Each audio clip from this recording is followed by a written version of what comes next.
আমার স্বামীর সাথে আমার সম্পর্ক ভালো না, আখেরাতে কি আমি তার সাথেই থাকতে হবে? তার পরিবর্তে কি আমি অন্য কাউকে বেছে নিতে পারবো?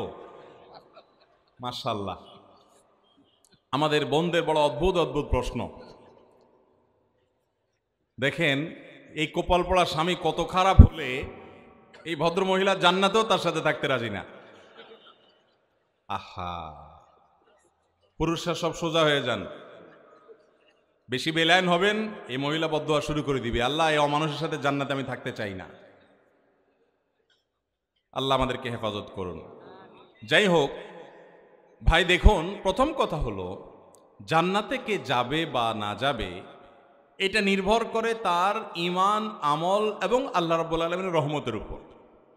আল্লাহ তাআলা যদি কারোর প্রতি রহমত করেন তিনি জান্নাতে যাবেন। এমনও হতে পারে কোনো স্ত্রী তার আপন আমল দ্বারায় তিনি জান্নাতে চলে গেলেন, স্বামী তার বদামলের কারণে তিনি জাহান্নামে যাবেন। হতে পারে কি পারে না?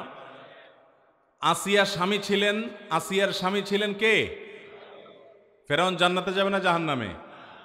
আর আসিয়া, দুইজনের সংবাদই কোরআনে আল্লাহ তাআলা জানাই দিয়েছেন, যে জান্নাতে যাবে তার সুসংবাদও জানাই দিয়েছেন, আর যে জাহান্নামে যাবে তার কথাও বলে দিয়েছেন আল্লাহ তাআলা। তাহলে বোঝা গেল যে স্ত্রী জান্নাতে গেলেই যে স্বামী চোখ বন্ধ করে জান্নাতে চলে যাবে এমনটি কোনো জরুরি বিষয় নয়। তবে এটা ঠিক যে স্বামী স্ত্রী একে অন্যের সপক্ষে আল্লাহর কাছে আল্লাহর অনুমতি পেলে সুপারিশ করার সুযোগ পাবে, অন্যজনের কাছে যেরকম অন্যজনের বেলা যেরকম পাওয়া যায়, সেই হিসেবে আল্লাহ তাআলা রহমত করে মৌলিক সব বিষয়, মান, আকীদা, বিশ্বাস যদি শিরক মুক্ত থাকে, ঠিকঠাক থাকে, তাহলে সেক্ষেত্রে আল্লাহ তাআলা একজন আরেকজনের সুপারিশের মাধ্যমে আল্লাহ জান্নাত দিতেও পারেন। এটা সম্পূর্ণ আল্লাহর ইখতিয়ারাধীন বিষয়। তবে এই প্রশ্নের মূল কথা হলো বা শেষ কথা হলো যে জান্নাতীদেরকে আল্লাহ তাআলা জান্নাতে যে ঢুকাবেন তাদের অন্তরে আল্লাহ তাআলা বলেছেন ওয়ানাযা'না মা ফি সুদুরহিম মিন গিল, জান্নাতীদের অন্তর গিল, হিংসা, বিদ্বেষ, শত্রুতা যা আছে এগুলো সব বের করে দিয়ে তাদেরকে ফ্রেশ করে আল্লাহ জান্নাতে ঢুকাবেন।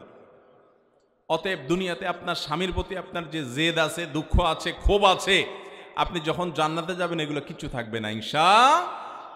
আমরা দোয়া করি আমাদের এই বোনের জন্য আল্লাহ তাআলা তার স্বামীকে যেন তার চক্ষু শীতলকারী স্বামী বানায় দেন। যদি ভদ্রলোক অমানুষ হয়ে থাকে আল্লাহ যেন তাকে মানুষ বানায় দেন।